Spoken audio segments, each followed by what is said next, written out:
Buenos días. Les damos nuevamente la más cordial bienvenida a esta cuarta y última conferencia de nuestro ciclo intitulado La controversia del Islam. Agradecemos nuevamente al doctor Aya el haber estado con nosotros estos días, y yo creo que todos los que hemos participado en las distintas conferencias hemos visto o nos hemos visto enriquecidos con su experiencia. El doctor Aya nació en Sevilla en 1962. Ha dedicado un buen tiempo de su vida a la búsqueda de la sabiduría, podríamos llamarla popular o viva, del Islam en los distintos países donde se vive. Nos comentaba que ya tiene casi 1000 grabaciones de estos sabios de a pie, en donde él siente y percibe que está presente esta intuición de Mohammed. Es autor del libro El secreto de Mohammed, que tenemos aquí en Gandhi, si alguno de ustedes quiere pasar a adquirirlo.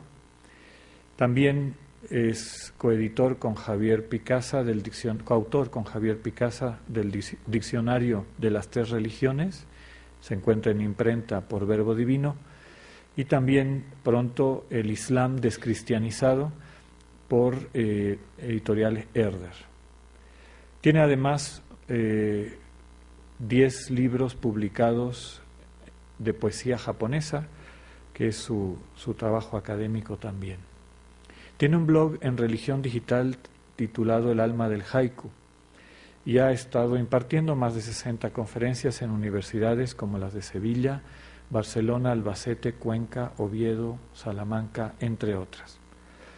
Fue parlamentario del Fórum de las Religiones en Barcelona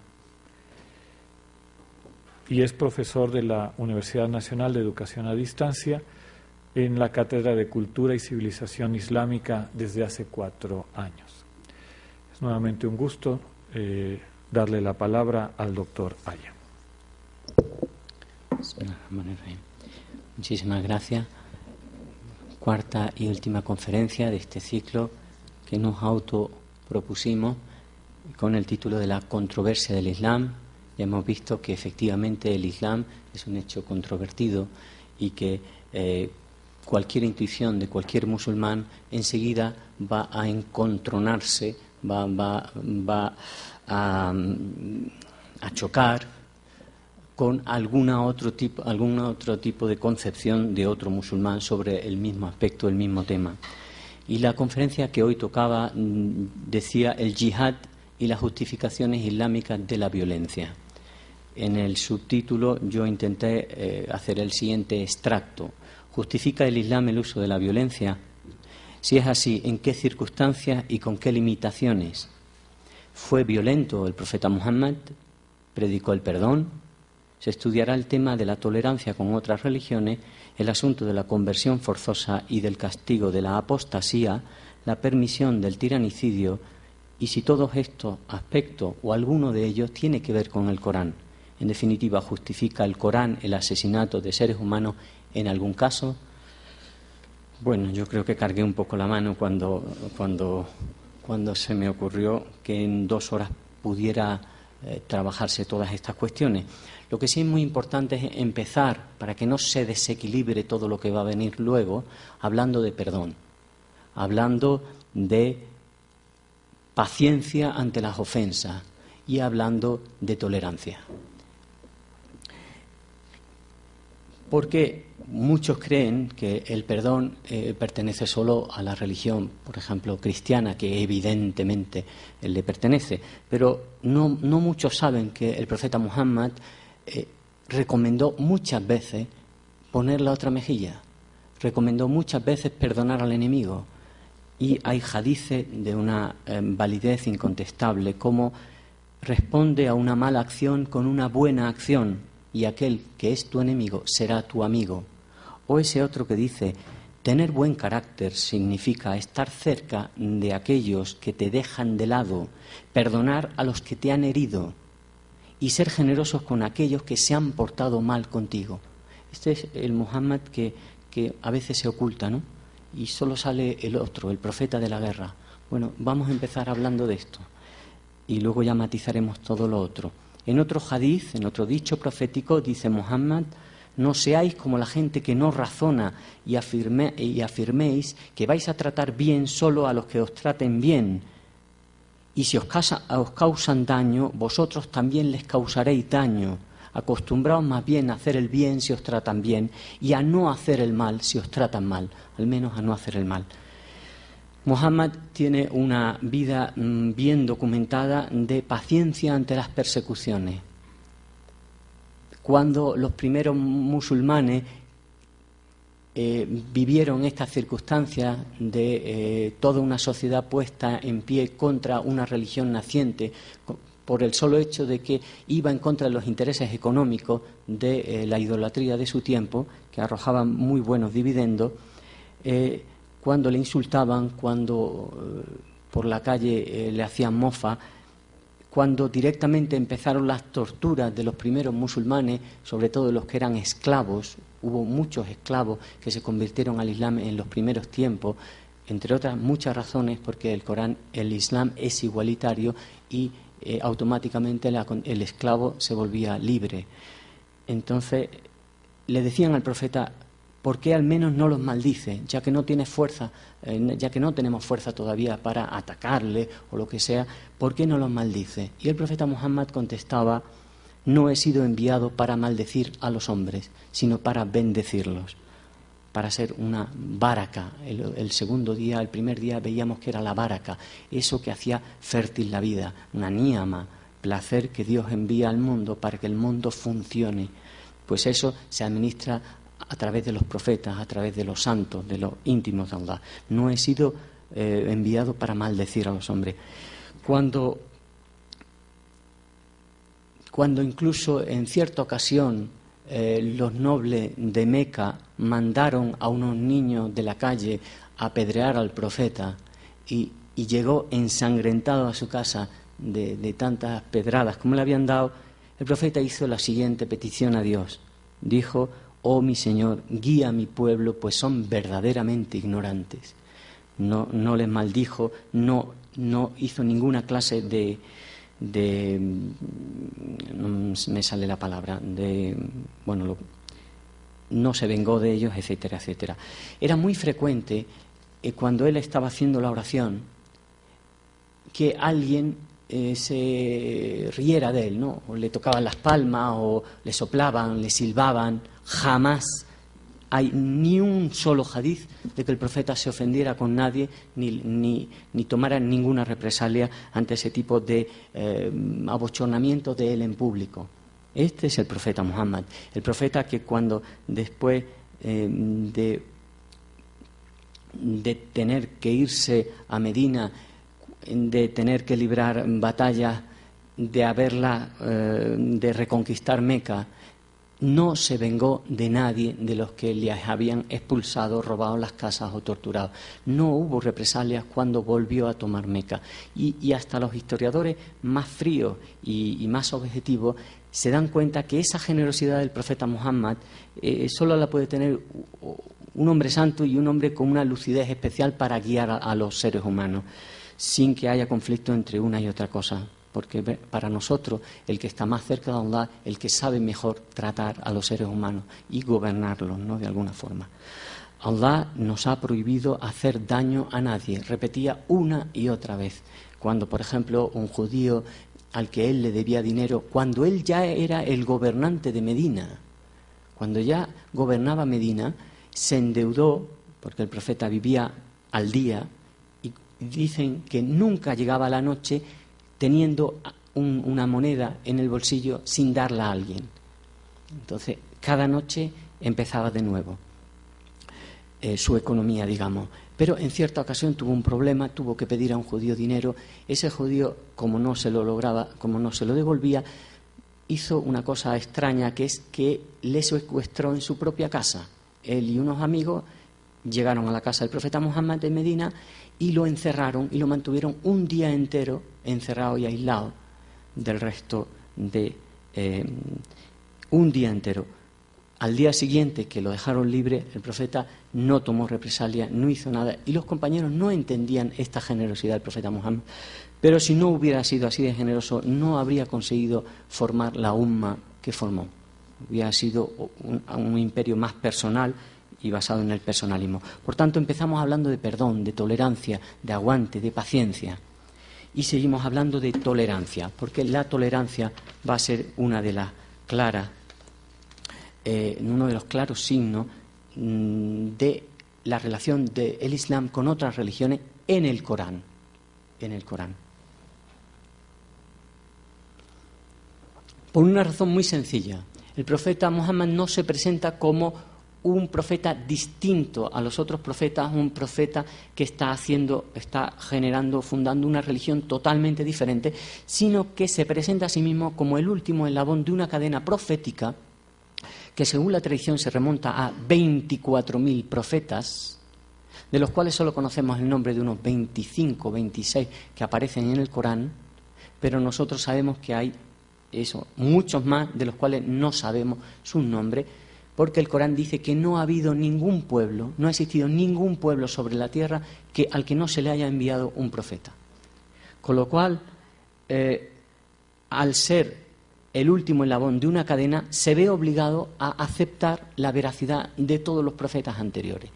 Y se dice incluso expresamente en el Corán, no sé cómo decirlo, los kufar, los agnósticos, los ateos, los incrédulos, no sé cómo definirlo ahora en una palabra, dicen: a este profeta lo aceptamos, pero a este otro no.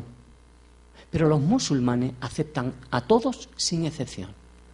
Una de las cosas que más nos impresiona, bueno, esto me iría por otro tema, vale, porque, dice el Corán, todos han venido a decir lo mismo, a declarar la existencia de Dios.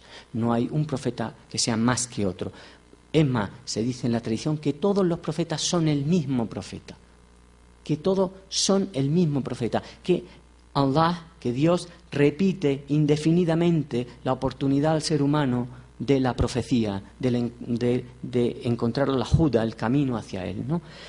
Entonces, en el Corán aparece claramente declarada la libertad de religión. Aparece, por ejemplo, en el Corán 18:29, la certeza ha llegado de parte de vuestro sustentador. Así pues, que quien quiera, crea, y que quien no quiera, no crea. Corán 22:67, hemos asignado a cada comunidad formas diferentes de adoración que tienen que observar, forma diferente, o sea, que tienen que observar, y todas vienen de Allah. Así pues, esto ya se va del tema. En otra ley coránica, en otro versículo, se dice: a cada uno de vosotros os hemos asignado una ley y un modo de vida distintos. Si Allah hubiera querido, ciertamente os hubiera hecho a todos una misma comunidad. Pero Él dispuso así las diferencias para probaros. Así pues, competid, pero competid en las buenas obras. No competid en las ideas. Yo tengo razón, mi dogma es mejor que el tuyo. Competid las diferentes comunidades, pero en las buenas obras. Corán 5:48. Con esta base coránica, con esta lógica inicial del Islam, de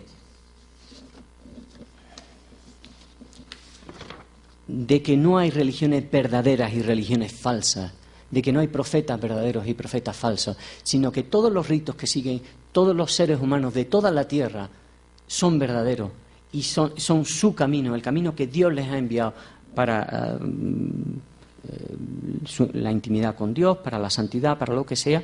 Empezamos a hablar de violencia por motivos religiosos. Teóricamente, con esta base coránica tan fuerte y con una sunna profética de respeto también a los otros creyentes, como ahora intentaré demostrar, teóricamente no debía de haber existido violencia por motivos religiosos en el Islam. Ahora veremos en qué medida ha existido y con qué claros oscuros, porque también ha habido claros. En la sunna profética sabemos tenemos una infinidad de repertorio de tolerancia del profeta Muhammad con otras religiones. Sabemos que le fueron a ver los cristianos de Najran y los cristianos pasaron varios días que tuvieron que celebrar sus ritos dentro de la mezquita del profeta Muhammad, que el profeta lo permitió sin ningún problema. Sabemos que el profeta Muhammad les dijo a sus compañeros: aprended hebreo. Sabemos que les dijo: contad las historias de los Banu Israel, de la gente de Israel. No hay nada malo en contar las historias, las israeliyat, las historias de la gente de Israel. Sabemos que dentro del Corán y dentro de la sunna profética, los sabeos, los mazdeos, son gente del libro, son gente de la revelación, son admitidos como, y que en la práctica, por ejemplo, los hindúes, los musulmanes que se casan con hindúes, no se están casando con gente incrédula o con gente idólatra, sino con gente del libro. La noción del libro no en el sentido físico, sino en el sentido de revelación. En el balance histórico que se puede hacer del comportamiento de las sociedades islámicas con respecto a otras religiones, yo creo, y aquí intento ser muy objetivo, que la nota general que obtenemos los musulmanes no es mala. No es mala. Sino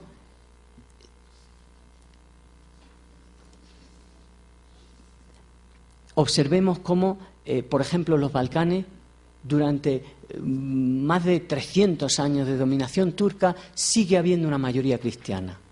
Cómo después de 500 años de conquista turca de la India, sigue habiendo mayoría hindú. Cómo incluso en la Turquía de hasta el siglo XX había una cuarta parte de cristianos. En Irán hay la comunidad judía más grande del Próximo Oriente, exceptuando el Estado de Israel, por supuesto, está en Irán. Los judíos incluso tienen representación parlamentaria en el Parlamento de Irán. Las comunidades cristianas de Egipto, Siria, Líbano, Jordania, Irak son célebres.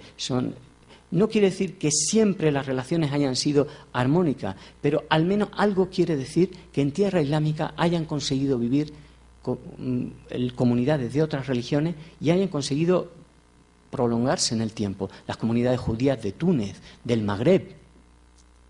¿A dónde fueron los judíos cuando los expulsaron de Europa? Fueron a la tierra islámica y fueron acogidos. No quiero crear un panorama demasiado simple, ¿no? Con toda seguridad ha tenido que haber algún tipo de problema, pero ahí están esas comunidades, ahí están los zoroastrianos en Irán todavía, si no fuera porque es un régimen islámico, y dentro de los regímenes islámicos está muy claro el concepto de la protección de la minoría étnico-religiosa, muy claro desde el tiempo de Muhammad. Sin duda hay algunas de estas religiones que hubieran sufrido mucho más, o directamente se habrían extinguido, como es el caso del zoroastrismo, ¿no? También es prueba de que tan mal no se ha hecho el tema de la relación con otras religiones, los fenómenos de simbiosis tan curiosos que ha habido de diálogo, y algo más que de diálogo, de sincretismo, que ha habido en tierra islámica siempre, entre cristianismo y islam, judaísmo e islam, paganismo e islam, zoroastrismo e islam. Entonces han surgido religiones nuevas, que no son exactamente cristianismo ni son islam. Por ejemplo, los drusos, los alevíes, los yazidíes, los adoradores del diablo, los mandeos. Todo esto son formas religiosas que se han podido dar porque ha habido un efectivo trasiego de información entre el islam y otra serie de comunidades religiosas, y nadie ha controlado lo que ahí estaba pasando. Ni se ha querido controlar, ni se ha extirpado a estas comunidades. Especial caso, por supuesto, son el de los sufíes de sitios marginales, los bektasíes, los calandaríes de Asia, que ya son absolutamente casi idénticos en ocasiones a yogis y otra serie de fenómenos como el sijismo, por ejemplo. ¿El sijismo qué es? ¿Hinduismo o islam? Nadie lo sabe. Cuando el fundador de los Sij se murió, los musulmanes, que eran discípulos suyos, querían enterrarle por el rito islámico y los hindúes por el rito hindú. pero ambos se llevaron una sorpresa cuando descubrieron que el cadáver se había transformado en un montón de flores.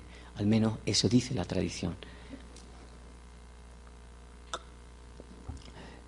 Después de este primer casi elogio a cierto comportamiento decente que ha habido en tierras islámicas respecto a las otras religiones, en líneas generales, tenemos que decir, porque aquí yo lo voy a decir todo lo que a mí me parezca, que en el Islam queda permitido el uso de la violencia, pero no contra las otras religiones, sino para proteger la libertad de culto.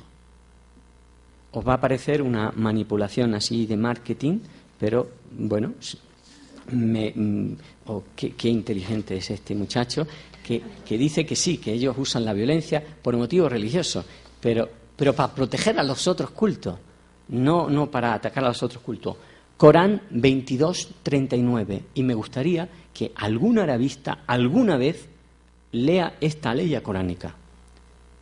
Después de muchos años de soportar el profeta Muhammad la opresión y de ver cómo se oprimían a los débiles, desciende, en los últimos 10 años de la vida del profeta, desciende la permisión al uso de la fuerza. Pero desciende en estos términos. Si Allah no se enfrentase a los unos contra los otros, se habrían destruido muchas ermitas, sinagogas, oratorios y mezquitas en los que se nombra a Allah, en los que se nombra a Dios. Precisamente la aleya en la que se permite el uso de la fuerza es para proteger ermitas, sinagogas, oratorios y mezquitas. Y sin distinción ninguna se dice que en todas ellas se nombra a Dios y se adora a Dios.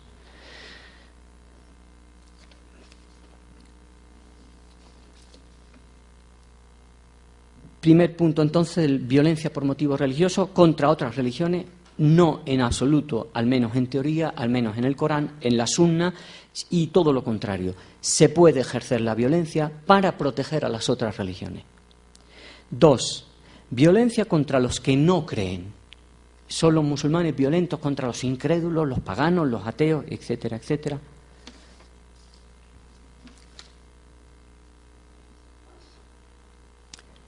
Para nosotros el corazón del Corán, y estoy diciendo algo muy gordo, el corazón del Corán es un versículo.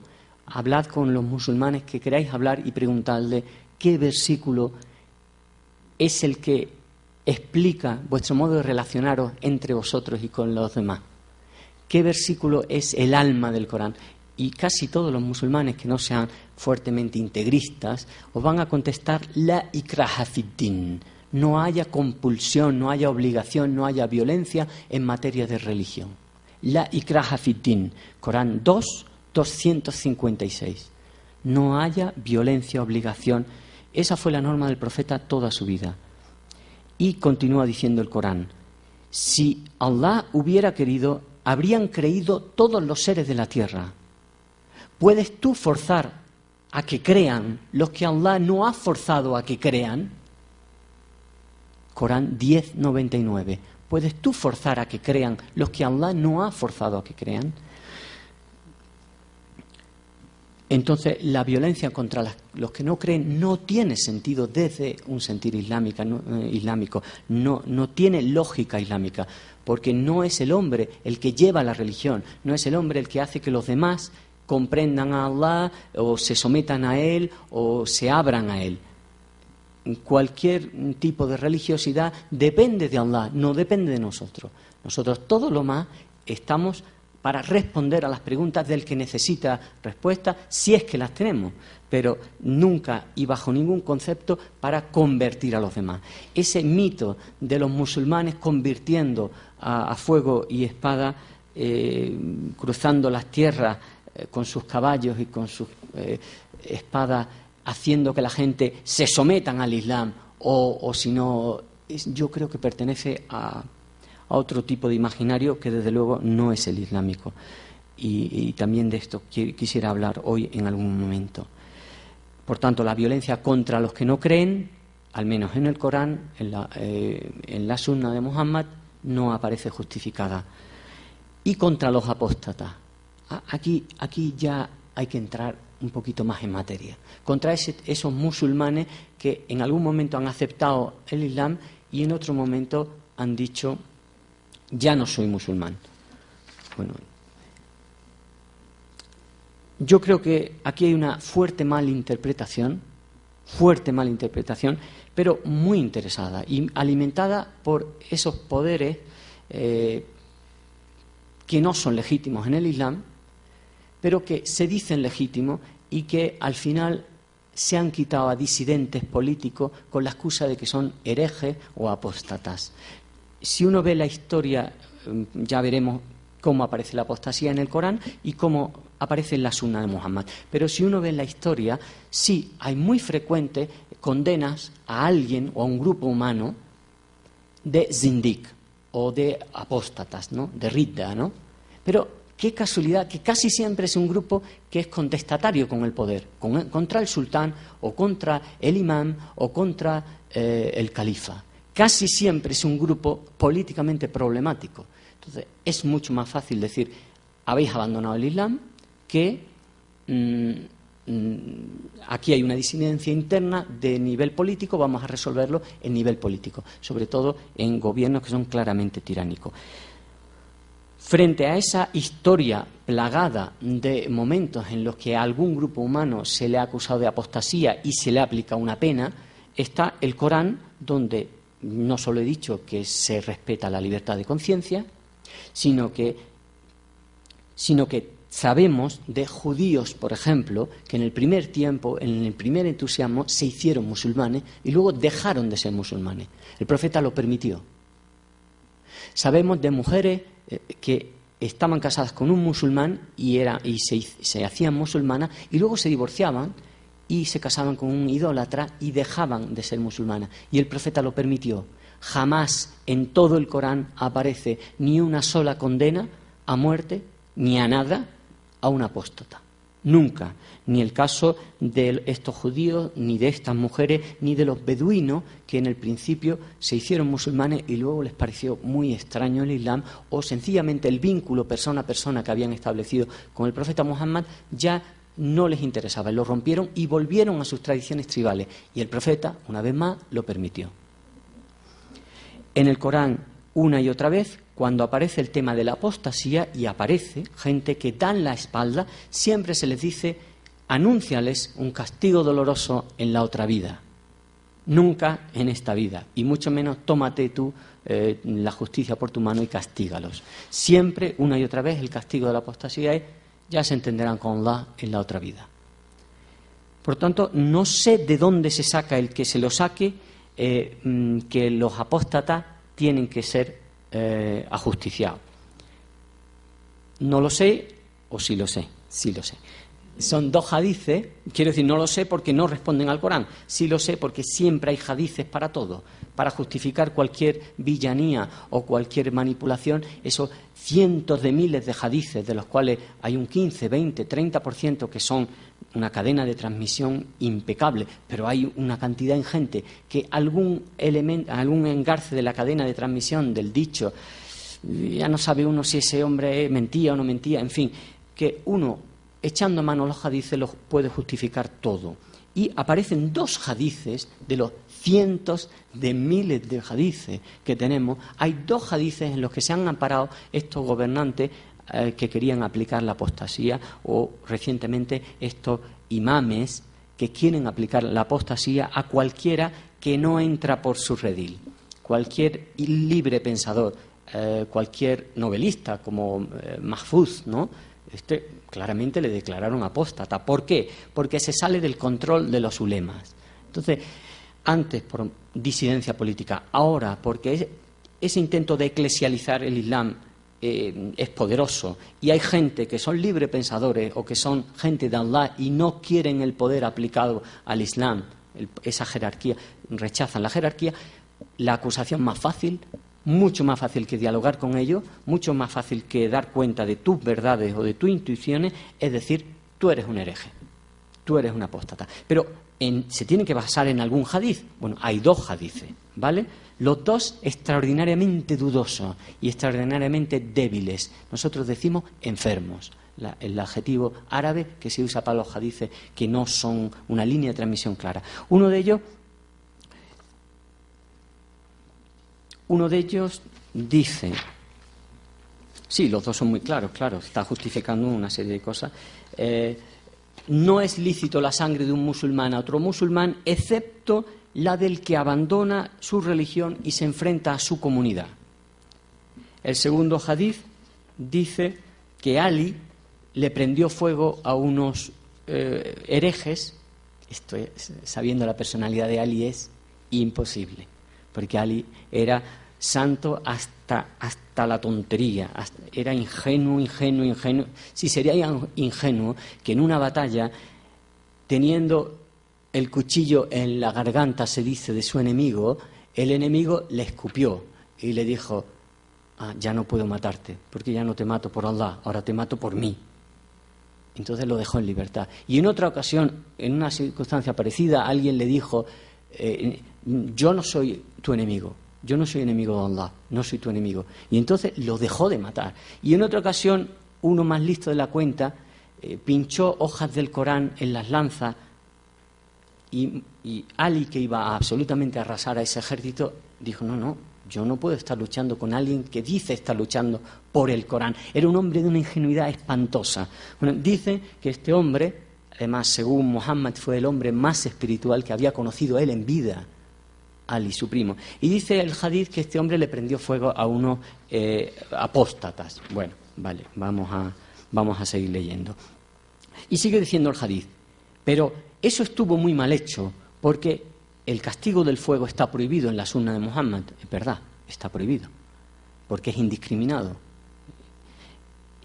Y yo lo habría matado uno a uno, como dijo el profeta Muhammad.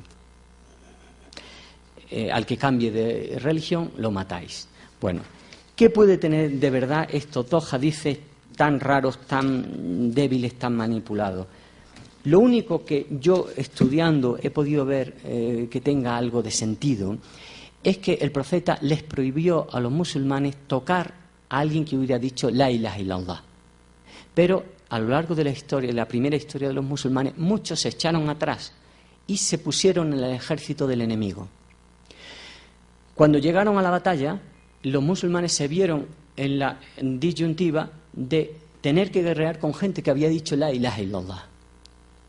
Pero claro, por una parte les había dicho el profeta: no podéis tocar a nadie que haya dicho eso. Por otra parte, eran los enemigos en guerra. Entonces el profeta, en esas circunstancias, dijo: no, si luchan contra vosotros, sí. Si son apóstatas, sí. Pero ¿qué verbo se está usando para esa apostasía? No es el libre ejercicio del pensamiento. Yo es que a mí el Islam no me convence. No, estamos hablando de la ridda. La ridda es ponerse con el enemigo. Es en una comunidad absolutamente acosada, minoritaria, de esclavos, de gente muy pobre, una mayoría de aristócratas que quieren extirpar el Islam, ponerse con esa mayoría contra la minoría. Eso es la ridda. Irtada y artaddu es ponerse con el enemigo. Por eso ha habido sabios actuales que han intentado matizar, Qaradawi, por ejemplo, que han intentado matizar. Aquí hay 2 cosas. Una cosa es la apostasía privada: a mí no me convence el Islam. Y otra cosa es cuando esa apostasía ya no es privada y uno se vuelve un espía del enemigo, o se vuelve directamente, se pone con el ejército del enemigo. Entonces, matizando eso, al menos se es fiel a en qué sentido el profeta Muhammad permitió que la sangre, permitió que se atacase o que se luchase con alguien que había sido musulmán. No confundamos las cosas y no llevemos conceptos de nuestro mundo a la Arabia preislámica, a un desierto que tiene otro contexto completamente diferente.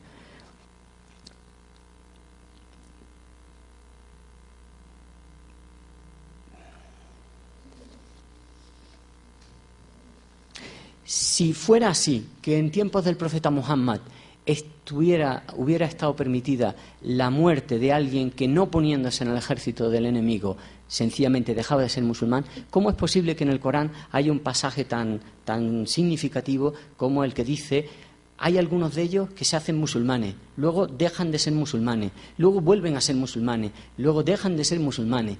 Bueno, en algún momento de ese proceso debían de haberlos matado, ¿no? Si tienen tiempo de volver a ser musulmanes después de haber dejado de ser musulmanes, porque al menos el profeta no aplicó jamás la pena de la apostasía, ¿vale? La pena de muerte a los apóstatas. Hemos intentado trabajar las tres áreas donde una violencia por motivo religioso podría tener sentido. La violencia contra otras religiones, la violencia contra los que no tienen ninguna religión y la violencia contra los que, habiendo sido musulmanes, dejan de serlo. No sé si descansamos unos minutos antes de entrar en el yihad, que es un tema bastante complejo. Aprovecho para recordarles que nuestra manera de funcionar, al final vamos a pasar unas hojitas para los que tengan preguntas, dudas, algo que quieran que se comente, y si pueden empezar a formularlas, escribiéndolas, y luego las vamos a recoger hacia el final de la charla. Gracias.